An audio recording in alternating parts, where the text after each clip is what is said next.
This is where the fun begins, and it's also where security is taken seriously. Festival goers here at Reading randomly searched before they enter. Minors have alcohol confiscated and illegal drugs are searched for.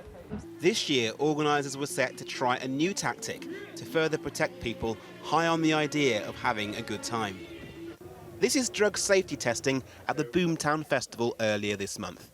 Ticket holders receiving guidance on the content of their drugs, which they're allowed to keep. Extra information on their safety and purity. There were similar plans to do the same at Reading and Leeds, but organisers changed their minds. The managing director saying this approach could be misleading.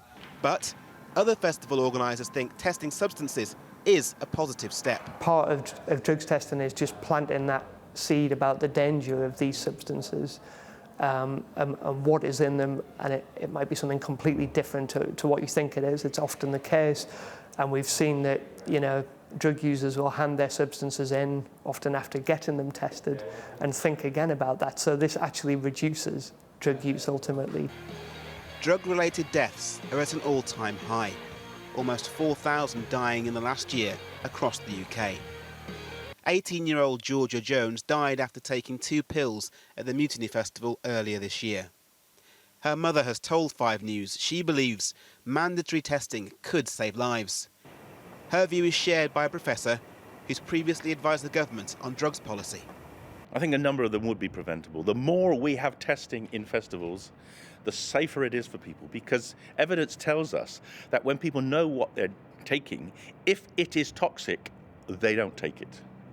At Reading and Leeds this weekend, drugs that are discovered will be tested, and those attending will be informed of any dangers using big screens and announcements.